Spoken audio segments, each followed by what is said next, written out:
हथवा हथवा मत थमावा पहिरावा पहिरवे से बियाह ना हो ना पहिराना थोड़ा कुछ हो ये सम्मान हो मायावती रोज माला पहिरन तो कितना बियाह हो जाए ये मंच का सम्मान हो कोई खड़ा हो तो माला पहिरा दो के चाहिए हाथे में ना दे जरा ये बच्ची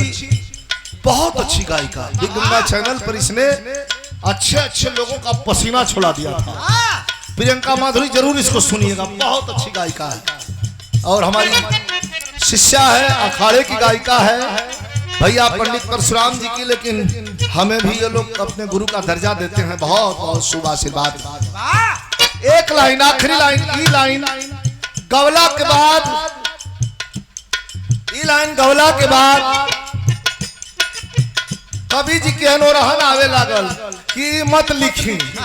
का एक्सीडेंट का मंजर भैया बैठी साहब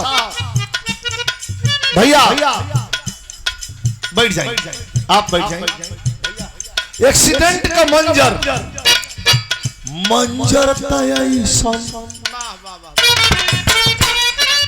जब हम जात रहली गाड़ी एक्सीडेंट कैला से मेलसी साहब तब मंजर तयसन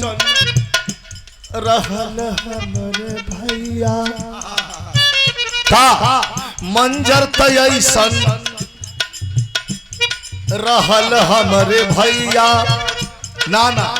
मंजर कैसन रहल एक्सीडेंट का अरे मंजर तयसन रहल हमरे देवता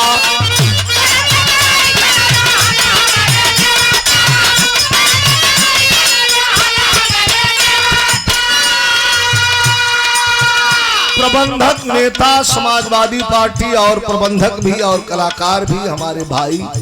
श्री नरसिंह यादव मास्टर साहब जोरदार ताली से सम्मान करें गाजीपुर से कैसन मंजर है किशोर यादव जी हमारे पंडित परशुराम बड़का भैया के शिष्य बनी सम्मान के लिए बनी हमारा तरफ से प्रणाम बा मां Mundeshwari real home private limited Bihar Anil Yadav बिरहा के चहेता धन्यवाद अच्छा जिला शासकीय अधिवक्ता विजय बहादुर यादव जी धन्यवाद पूर्व शासकीय अभियंता भाई राम नरेश यादव जी आपके द्वारा सम्मान ये आखिरी लाइन हमारा गीत का बाटे भैया का आदेशो भइल बा के बहुत कलाकार बाड़न तो समय भी बहुत बा सब 5-5 10 मिनट गा ले क्यों नाराज मत होइया हम के तो ऐसे खड़ा करावल गइल बा कि दोबारा फिर एंट्री हो गइल बा तो बच्चा का कोनो पोजीशन ना रहे लेकिन मंजर का रहे ये लाइन के ध्यान से सुनो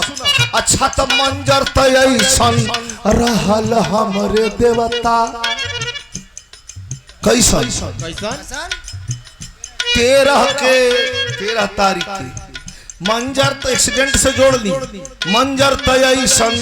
रहल हमरे देवता आ 13 के रहत हमरे 13 ही देवता